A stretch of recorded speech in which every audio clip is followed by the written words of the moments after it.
Good job, LTO. Kasi nga po, tuloy-tuloy na ang pamimigay nila ng mga plaka. Meron na punta sa mga mall, meron na po dun sa mga ibang district office sa pamamimigay nila ng plaka. So dito sa NCR mga kaibigan, yung mga nagsisimula sa 1301 o 1801 ay mabibigyan na rin po ng plaka. Starting tomorrow, August 9, August 10, August 11, ay meron pong available na plaka. Yung iba po, pakicheck nyo na lang po dito sa page ni LTO kasi nga po meron sila sa SM Santa Mesa, SM North EDSA. Ginanap din po yung mga iba't ibang pamimigay nila ng plaka. Hindi lang po sa NCR to mga kaibigan. Meron din po dito sa Calabarzon, San Pedro, sa Calamba, sa San Pablo, Laguna is meron din po. Sa mga ibang region is available na rin po yung mga plaka natin. So ano-ano ba yung mga plaka natin na pwede nating papalitan? Sabi kasi nga ni LTO dito sa mga post nila 2017 pababa ay pwede na po tayong magpapalit ng ating plaka. Ngayon, kung ang plaka mo naman ay 7-digit, pwede na rin po yan. Pero subjected naman po yan sa pagpapalitan. Tsaka yung mga green plate po.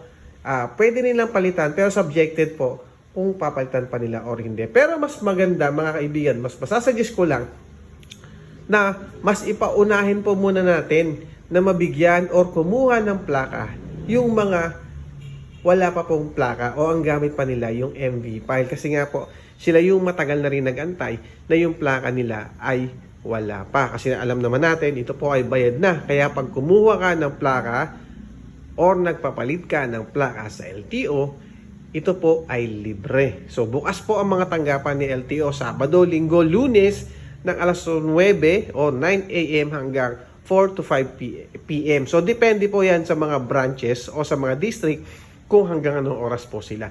Pero ang good news dyan, marami po sa ating mga kababayan ang meron na, nakakuha na, at naiuwi na nila yung kanilang mga plaka. Ngayon kung hindi naman ko available, punta na lang sa LTO Tracker at mache-check nyo doon lahat yung inyong mga plaka. Yung iba, sabi nga nila, mas maganda i-online nyo na at magpa-schedule kayo. Pero tumatanggap din po ng walk-in itong ating LTO. Kaya syempre, good job sila Atty. Fua, syempre si Atty. Vigor Mendoza, tsaka sa kabuuan ng LTO. Kasi nga po, sa dami ng plaka lumabas ngayon, halos lahat po, Luzon, Visayas at Mindanao, nagkakaroon na po ng plaka or binibigyan na po nila ng plaka.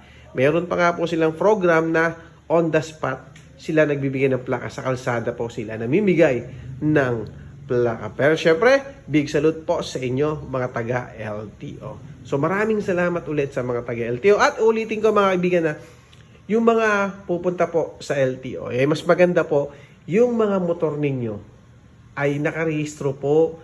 Kasi may mga nagtatanong sa akin kung pwede daw kumuha ng plaka kung hindi nakarehistro yung kanilang motor. Mas maganda mga kaibigan, nakarehistro po yan. Kasi baka mamaya ma-check pa yan, hindi po kayo nakarehistro at expired po yan.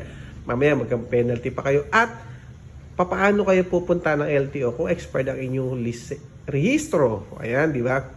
So mas maganda, iparin nyo muna ninyo ang inyong rehistro at saka po kayo kumuha ng inyong plaka. Ang dadalhin po natin, syempre kung ikaw ang first owner, syempre yung photocopy ng ORCR at yung valid ID mo. Kung second owner ka naman, kailangan at napaka-importante yung deed of sale. Kung sakali naman na nawala na o yumao na yung may-ari ng motor or ng kahit anong sasakyan, pwede naman pong magdala ng death certificate tapos birth certificate po nung kapamilya niya, yung kapatid or asawa or anak, tapos ID din po niya.